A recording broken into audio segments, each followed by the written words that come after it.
Never know how long it takes for this to actually kick in, so I'll just wait for a second. Hello, welcome from the sands of Huntington Beach, California. I'm softypapa, and this video is brought to you by my patrons. I gotta get used to saying that right. Patrons over on Patreon. Minasan, hontou ni arigatou gozaimasu. Today I'm going to be doing another live book reading from my book Going Alone. We'll be reading the chapter The Path of Wildness, which is the namesake chapter for the entire story. It's not the namesake. The namesake chapter is Going Alone. It is the start, the kickoff, the beginning of the entire tale of Going Alone, so to speak, right? So here it is. It's a lovely beach. The water is kind of high, so there'll be people walking there right behind me as we proceed. But let's jump into it. I'm late in the day. I came and I forgot the book. I left the book in the car, and so I had to go back. I left all my stuff and I had to go back. We're running a little bit late. Let's put this here, and we'll get going. Let me set this up properly. Hopefully, oh, that works good. I think that's quite nice, just like that. That'll do. Okay. My butt's going to get wet because my towel's wet, because I was swimming yesterday. Well, I swim every day, and I never quite seem to get it dry. That's all right, because I'll throw my shorts in the dryer later when I get home. So let's begin. So today we're reading, like I said, from Going Alone. We're going to read The Path of Wildness. Where is it? Here it is. Which is easy to find. It's the course of a stream, leaves blown in the wind, a beast's track through the brush, and the direction of our first inclination.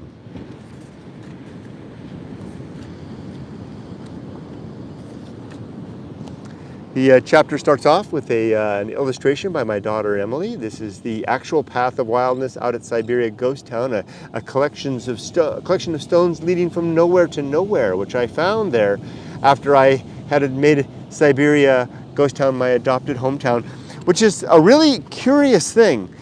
I don't believe in, fate. Well, I don't believe in free will either. Reconcile that. But I don't believe in fate. I believe that we are compatible. Our lives are compatible with the universe at large.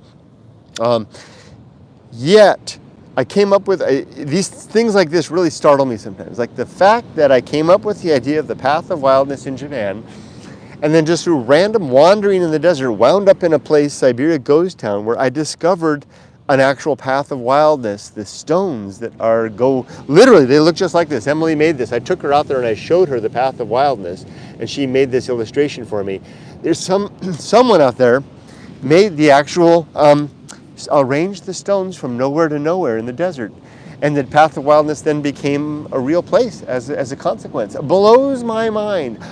If I was the person that would think that there was great cosmic oversight, I would say that God had a hand in that. But since I don't think that way, I think it's just like an amazing coincidence. Or really what it is an amazing fact that, of the creativity of a mind to put it all together, right? Because maybe if I was less inclined to think so, I wouldn't even notice the stones.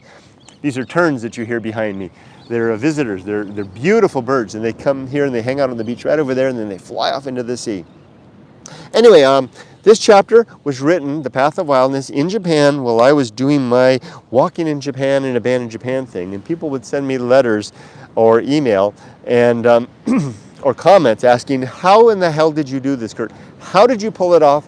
I'm sitting there wherever I was in the middle. This is the person that wrote to me saying, I'm sitting in wherever it was that I grew up, Middleton, right? Middleton, wherever.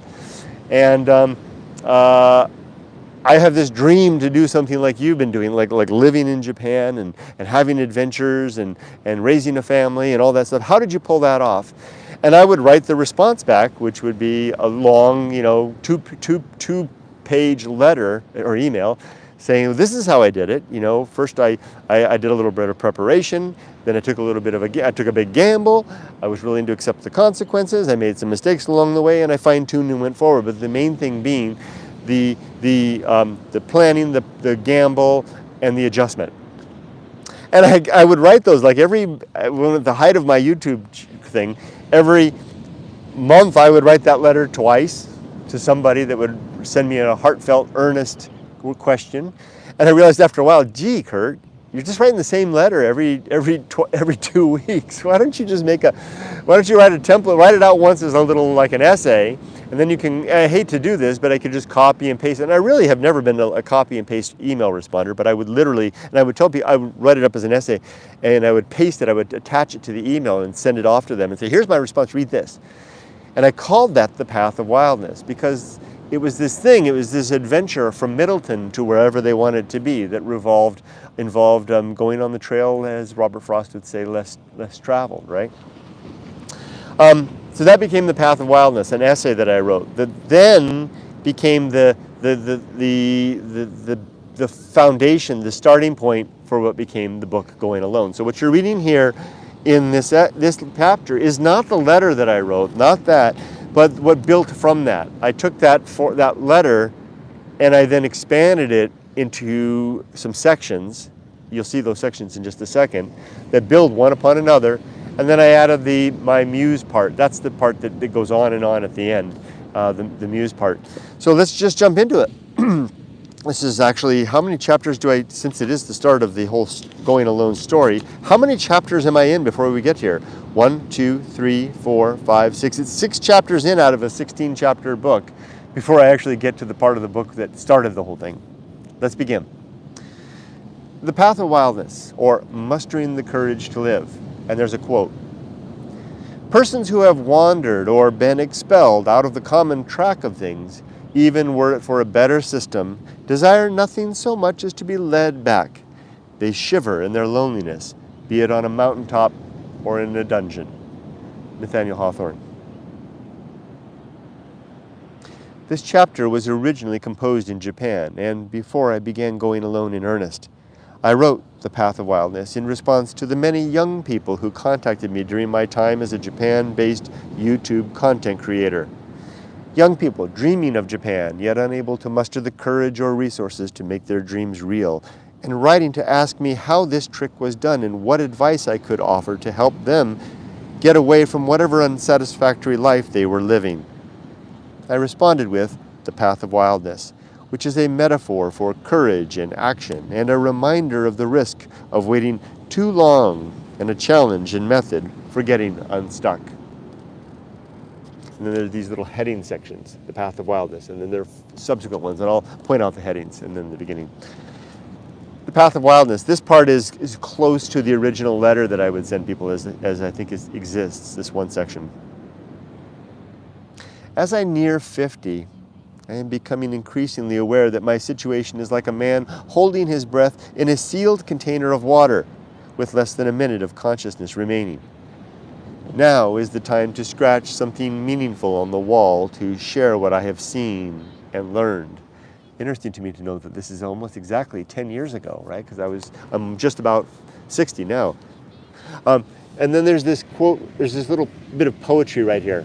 I'll read it. I don't even need to look at it. I've got it memorized. It infuses and goes throughout the whole book. And I remember coming up with this poem, hiking down a long mountain from that area that I called the White Whale in some of my videos, walking down that long path. And I came along, the words just came to me. They were the Path of Wildness. It's easy to find. It's the course of a stream, leaves blown in the wind, a beast's track through the brush, and the direction of our first inclination. That captures the whole essence of the Path of Wildness. You just simply need to follow the course where nature seems to flow and lead. The course of a stream follows downhill to gravity. The leaves blowing in the wind, there we go. A beast tracked through the brush, they know the way, and the direction of our first inclination. The Path of Wildness is an answer and response to a prescribed way of life, which may leave some individuals with a sense that their living is little more than a series of predetermined step-like episodes between birth and death. The stages of life between these events, childhood, adolescent, adulthood, parenthood, and senior, it's me, are themselves natural and in accord with the needs of the species and most individuals. Many find satisfaction in living this course, and to these individuals I have little to say. Others, though, long for something more, something innate, genetic, and seemingly calling. Adventure and change can give a degree of satisfaction and relief, yet even these may seem too tame and the results often only temporary. To those who feel drawn to something beyond the entertainment and stimulation of senses, I offer a walk along the path of wildness. Don't bother penciling the event into your schedule, preparing a pack of goodies and supplies, or even inviting a friend along, for this experience is along the course of your first inclination, and you must surely always go alone. So that's the initial stage, and then the next part is called the problem. Life has no apparent meaning. So now that I've laid out the prelude, right, what it's going to involve, what from my perspective at that time 10 years ago, now let's talk about the initial problem. And I gave a hint at it here, that we have the adventure. It satisfies for a while, but then it kind of doesn't after a while, and when we switch to some other adventure, and then that satisfies for a while, but then not so much, and then another and another. It's a serial thing, right? That's why I realized this last week that, hey, I don't need that anymore. That's done.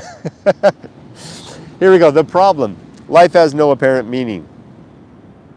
My adventure videos on YouTube have produced a steady stream of email from people who tell me about the dreams they cannot quite bring themselves to live and their fear of being alone and feeling their lives do not matter.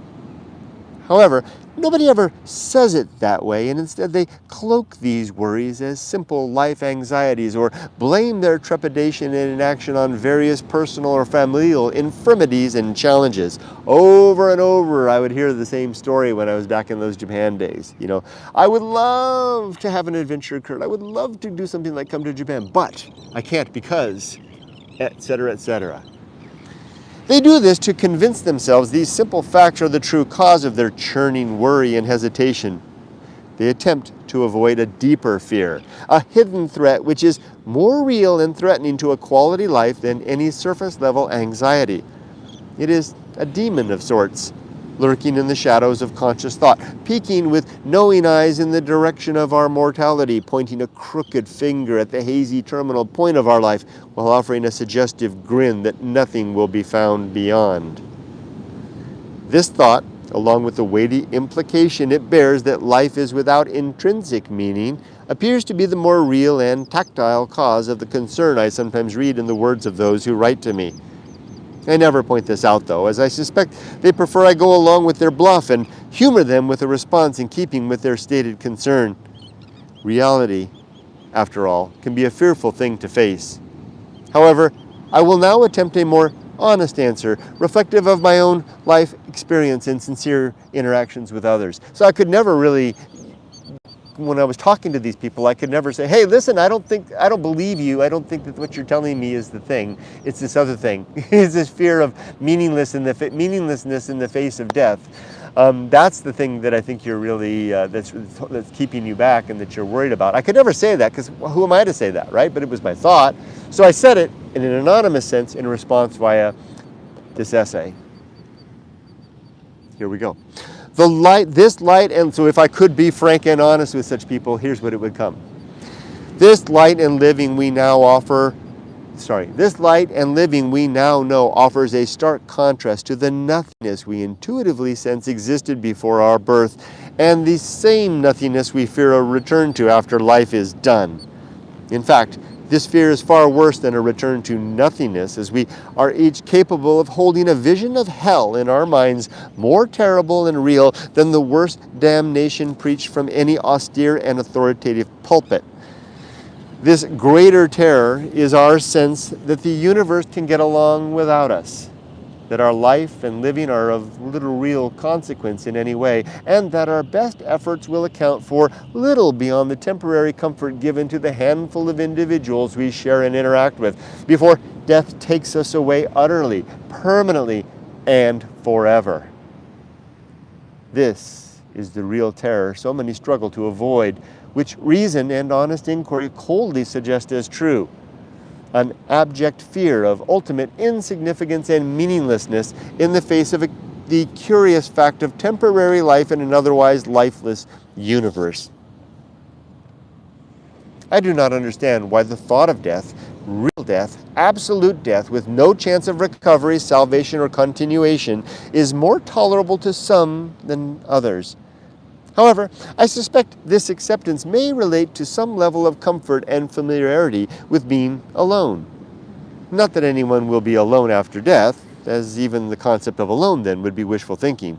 Nevertheless, during life, if we can abide our own company for extended periods of time, then the thought of being without others, or ourselves even, after death may somehow become more palpable and acceptable, a more familiar, intangible something, and somewhere less feared as accepted, or perhaps resigned to. To such a person, a life without absolute meaning may be acceptable. Days, months, and years of striving to no absolute end, all right, and nothing to fear. To such an individual, the journey itself becomes its own purpose, the momentary satisfaction and good feelings connected with virtue their own worthy end, where virtue is simply defined as the pursuit of objective well-being for ourselves and others. Underline that sentence there, that's the whole damn book right there. Death, then, offers no transition, but is simply seen as a final stop, a period and ending of effort and of striving and of reflection towards understanding, which yields nothing more than transitory and ultimately meaningless gain to ourselves and those to follow. But is this a bad thing? If yes, then it's understandable that many protest, recoil, and fly from such thoughts. And that's the majority, in my experience.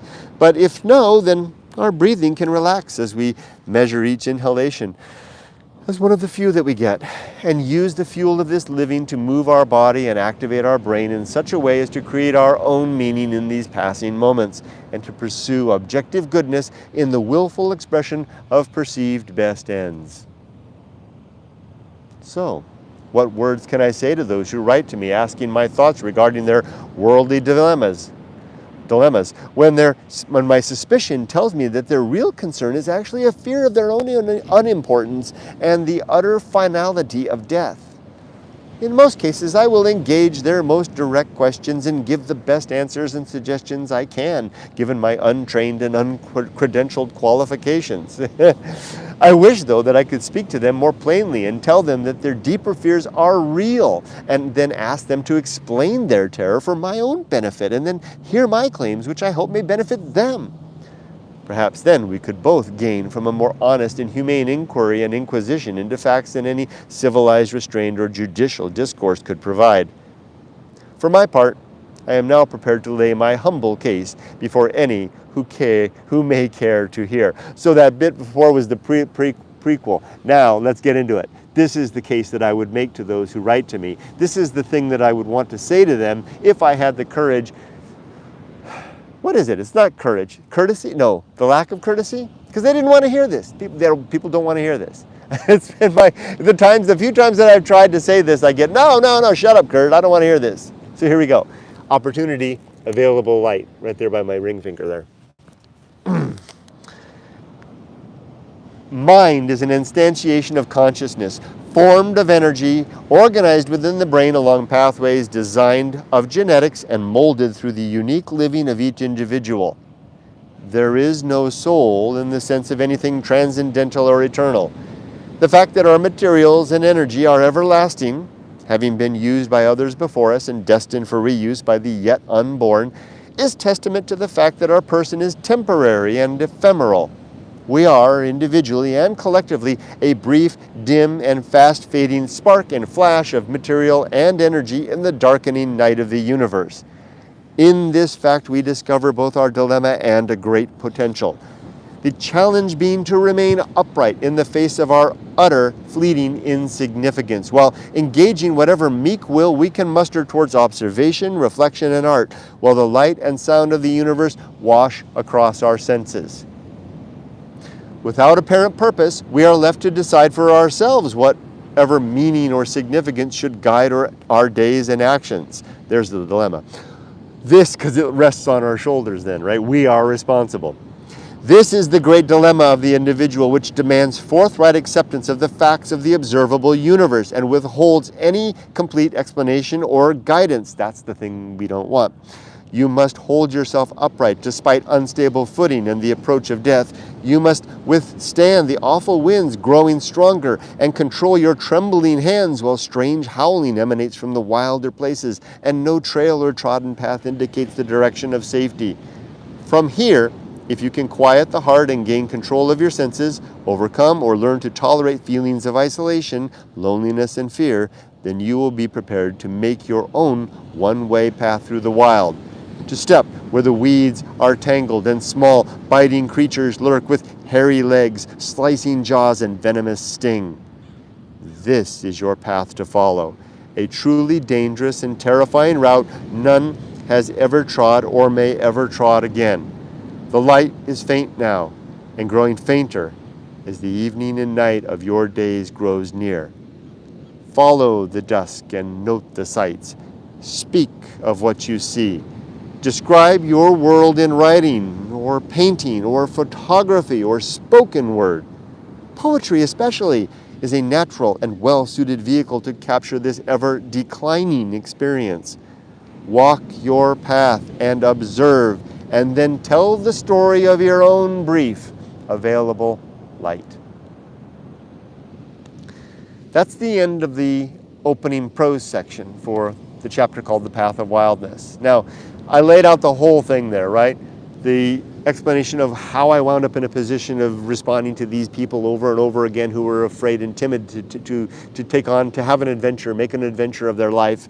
How I responded to them addressing the things that they told me were the reasons that they couldn't do it, because I was hesitant to tell them what I really thought, because my experience with the few that I did was that, shut up, Kurt, I don't want to hear it.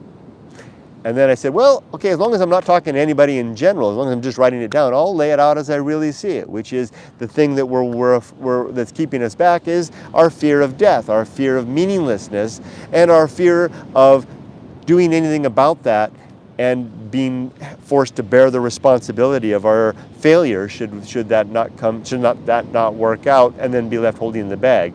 So it's much easier to turn to ready-made canned answers, such as religion, for example, or philosophical states, or just to abide, a particular thing that distracts us. Whatever we get deep into politics or TV or sports or education or family or whatever the case may be. These things can keep us distracted, and our pain can kind of simmer there deep inside while we're distracted by all of these other things.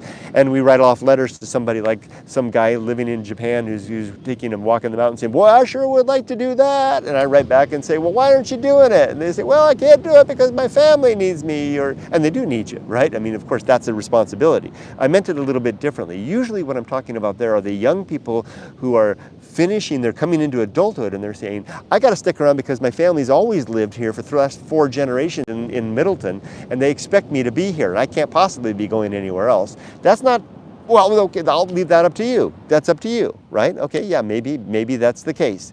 Now, if you've already had children, then that's a different thing, right? Because every child you have, 23-year commitment from the moment you learn they're there, 23 years, you are locked in, right? So the moment you put a ring on it, same thing, right?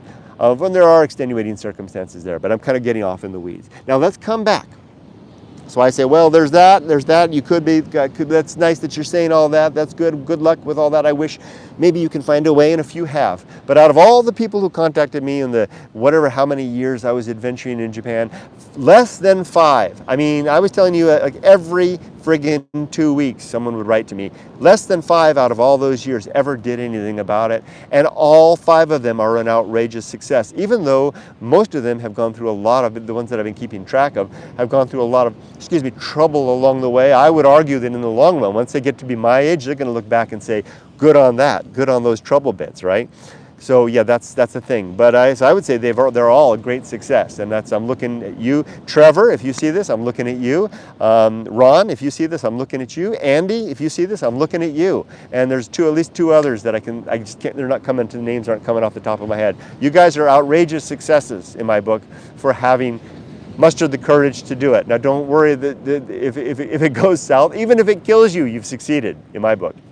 Now, let's then wrap this up in terms of my response then is, take on that other stuff. Step upon the path of wildness. It's easy to find. It's the course of a stream. It's leaves blown in the wind. It's a beast tracked through the brush, and it's the direction of that first inclination, even if it leads you off the edge of a cliff. Now, let's do the next bit. Oh, there's more.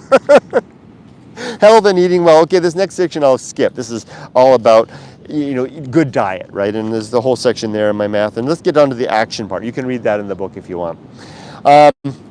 Patreon people, there's free PDFs over on the Patreon thing. Go grab them. I put all my writing up there for free. Okay, action. So I skipped over the health and eating well part. It's got the diet stuff. Let's go to the action part. So what's the path of wildness? That's the next part. It's called the path of wildness. Once healthy and in a position of understanding regarding the possible deeper fear and trial which makes life such a challenge to those who wish to live a meaningful life, as well as peace of mind when thinking of what apparently does not follow when life is through, you may then be ready to act in the direction of wisdom. That's a long sentence, but I like them that way. Indeed, you may be prepared to rise to your full stature as a man or woman of reason, to apply this faculty towards the higher, perhaps seemingly more worthy ends of a well-lived life. This, then, is the time to step upon the path of wildness. And again, the path of wildness, it's easy to find. The course of a stream, leaves blown in the wind, a beast's track through the brush, and the direction of your first inclination. See, it's written right there, just like that. Do not mistake the concepts of wilderness with wildness, which are related yet distinct terms. Wilderness is the place commonly regarded as devoid of most human influence. Stretches of desert in the American West, the far reaches of the Arctic and Antarctic, and most areas of the Earth's oceans are good examples of wilderness. Few such places on Earth remain utterly untouched by humanity, though many are nevertheless quite wild and capture the spirit and essence of regions where humans are more alien than familiar. Wildness, on the other hand, is the landscape of freedom. Wildness is less a place and more a region of uncertainty, risk, and very real danger. Wildness is a feature of wilderness, though it is entirely possible for a well-trained, outfitted, and prepared human to enter wilderness without venturing very far into wildness. However, those who step into wildness may do so without ever leaving their home. In fact, they may enter wildness from the comfort of their recliner or in the company of friends and family, though in practice, wildness is most easily accessed through wilderness, which is one of the reasons I have spent so much of my life alone in the outdoors. Now, that whole paragraph there is like one of those things cats cradle. You get the thread in your fingers and it's all tangled up in a mess if you're not careful with it. Wildness, wilderness thing, just nutshelling it. Wilderness is a place, wildness is a state of experience. Why should someone venture into wildness? Why risk the danger, isolation, and fatigue of exploring alone, or even among others, although that's harder than I've ever mustered, where chance or bad choices may leave you crippled or mortally wounded? In fact, I'm starting to think maybe you just can't do it. You can't do it with others. There are several benefits which vary in degree, depending upon the character and interest of the explorer. Though one benefit is of special use to all, as it grants to the user a most useful skill and habit, and which through training can transform the timid, fearful, and meek into brave, spirited explorers. That quality is simply the character of courage in the face of the unknown and a willingness to step boldly into seemingly dangerous regions of ignorance and uncertainty, to confront our weakness and shortcomings in open field where neither can hide and must instead be viewed for what they really are, and once surveyed, then likely dismissed as unworthy intimidators, whom we order to stand aside as we stride past into the deeper darkness and cold. Oh, I've done that so many times. Not pride nor unwholesome confidence shall replace these fears, as these too cannot fail to fall away during our struggle through the wild places. Oh man, I've been there so many times. Indeed, most superfluous human traits are vulnerable to being lost along the way, as the close-cutting branches, vines, and thorns pull away everything which sticks out from our person, and which is not essential to our truer character and inner strength. Laura, if you see this, that's why I'm getting rid of everything. That's why I don't want to keep the sentimental stuff. That's why I want the statue and the little guy statue, those Kokeshi dolls, to go to charity. If I really had strength, I'd just throw them in the trash, because these are the things that cut aside. Being able to relinquish those things then pulls aside, and we wind up in that state of wildness in a greater degree in circumstances it's more imminently reachable than through having to trudge 100 miles into the desert or 40 minutes into the mountains of Japan. We can be achieved by simply stepping outside my front door, if I have so very little to hold me back. This is the singular gain and ambition of movement along the path of wildness, to wear away our excess, refine our better spirit, and help us develop and maintain the courage necessary to live well, as long as the light continues to shine in our eyes. The path of wildness, it's easy to find. The course of a stream, leaves blown in the wind, a beast's track through the brush, and the direction of our first inclination. I have described the path with the above words deliberately in order to leave clues in the commonplace experience of nature which are easy enough to follow, and as a simple training of sorts for the more challenging foray of trust in our personal instinct. I have a reason for relying on instinct, though I understand that instinct is not always right, and in fact may often be quite wrong and dangerous. Nevertheless, despite the risks, instinct is something we all seemingly have, and a sense we can start with when doubt and uncertainty threaten to immobilize our movement. That's what I would wish to say to those young people who were writing to me all those years back. That thing. There are times for rest and times for action, and most of us can easily sense when change is needed, though sometimes we lack the will or conviction to make the first step. So many. It is at times such as this that I recommend moving boldly onto the path of wildness. This is done by probing our immediate senses for a hint of which way to go. And as long as the urging does not cause us to walk over a cliff in our first steps, parentheses, steps and cliffs are of course figurative in many cases, close parentheses, then we should lift our foot and begin moving, or lift our will and push forward with thought, resolve, and voice, interaction, or whatever form of human living might be involved. We move, we start, we have direction. It may not be the best direction, but courageous movement away from irrational fear or unwarranted timidity is often its own reward. It is not often its own reward, it's always its own damn reward. And course correction can usually be made once we are underway. If I could add to that, I would add at this point in my life that even if you do fall off a waterfall, that's fine. I won't go so far as to say literally, but almost literally. Not quite, but almost. Give me another decade. Once upon the path, the brave explorer should expect two things: danger and treasure. The first is very real and may wound, cripple, or even kill. You know what it is? It's the damn danger and the treasure are the same thing, that's why. Expect to emerge from your foray bleeding, lame, and perhaps a bit deranged for the experience. Not lame as in lame man, I mean lame as in limping.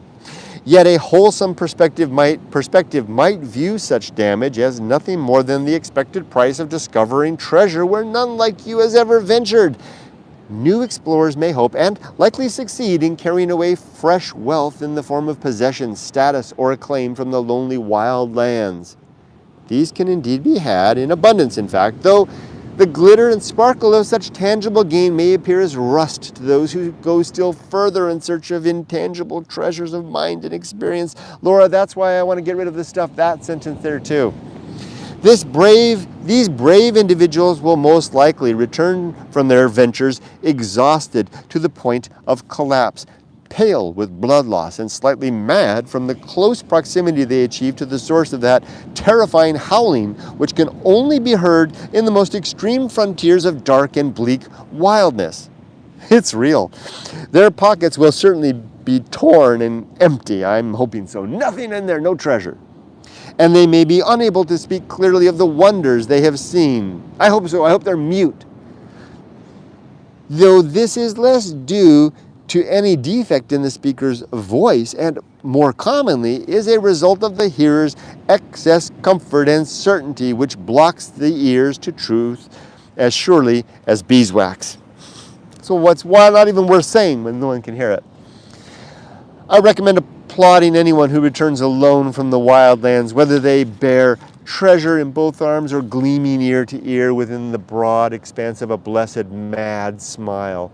Do this, for each is a person of courage, someone who has broken clean of the quicksand of complacency and fear, and who is exercising those most rare and critical faculties of the human species: courage, freedom, and autonomy.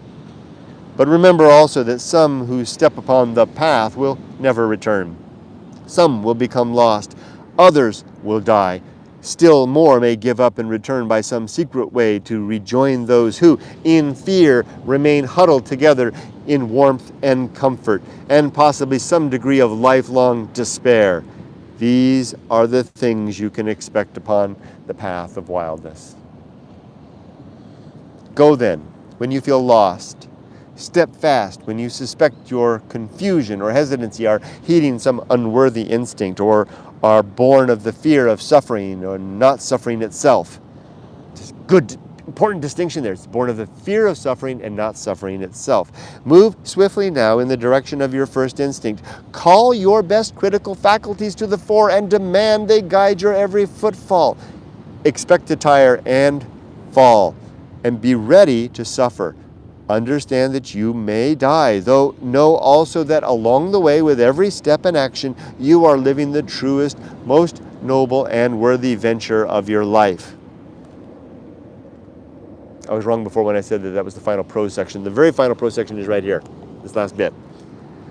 Result, creating meaning. Those who venture upon the path of wildness will find a meaning of sorts in the energy, joy, and experience of living a life of courage, a life of periodic misstep, mistake, and failure, tempered with breakthrough, discovery, and understanding. Blah, blah, blah, blah, blah. Taken together, these qualities cause life to acquire a depth of character which is humbling, satisfying, and reassuring. Blah, blah, blah, blah, blah. Our living becomes a beautiful sum of many parts: sour, sweet, bitter, raw, and savory. Blah, blah. A delicious banquet of days which fills our mind like a feast, fills our stomach, and gives us pause along the way, and in the end to rest in sated comfort at the fullness of our life. Bah! Oh man, I need to write something else, because I've moved past that. I remember when I wrote that thinking, oh, this is it, and it's not. There's more. Dummy. Blah, blah, blah. What a blah, blah, blah.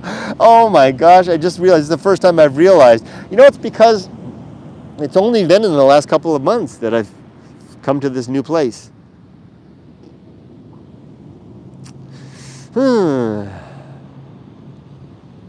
It's also the reason why I don't want to do that stuff anymore. It's also the reason why I don't want my motorcycle, I don't want a surfboard, I don't want to kite surf, I don't want to have new things. It's this other place. And I know it sounds kind of like metaphysical, like, you know, like some Buddhist, you know, needs nothing. It's not that. It is, but it isn't. I need to work on that. Maybe I'll get some wrap around that. Maybe I need to get to Japan before I can unravel that one. The last part here is notes from my muse. Okay, it's that usual section at the end of every chapter that has the poetry. There's a little bit of a prose to describe it. Notes from my muse. I wrote the following verses during an early period of inspiration from my muse while still living in Japan and under the influence of the green, lush, watery, and very wild and geologically young mountains of the Japan Southern Alps. The words and phrases here are much simpler than what comes to me now in the desert, conveying less my thoughts about the great indifference which I had not yet recognized in nature, and more simply, my paradoxical understanding that there may be no living after life is done, and that the universe holds no precious mandate for our lives other than to simply stay alive as long as we can, and perhaps to pass our genes into another generation. The words below were originally augmented with images, which you can find at the web address at entry 7 of the book's appendix. So I'm not going to read that. It's a whole bunch of pages of this poetry right here, right? It goes on and on and on and on. And it's all stuff that I wrote largely while hiking in Japan. Just as I was sensing the Path of Wildness thing, just as I was sensing the great indifference, not sure what to do. I had even come up with the term going alone. I had kicked that around in my mind. But I needed to come back to America. I needed to be alone for 14 months. I needed to go to the desert. I needed all of that. I needed the hard climb of trying to start a career in my 50s, get back into a career that I wasn't qualified for, and the utter humility and a failure over and over and over again, and how scary all that was to get to that point. And now the poetry that I write is not like that anymore. It's different. This was like the poetry that one wrote looking at a dark, scary forest before they went in. The poetry that I write now is the poetry of a man who's gone through the forest and has come through the other side. Although probably in another 10 years I'll tell you that I was still in the forest. Let's see if there's any comments before I wrap up and go for a swim.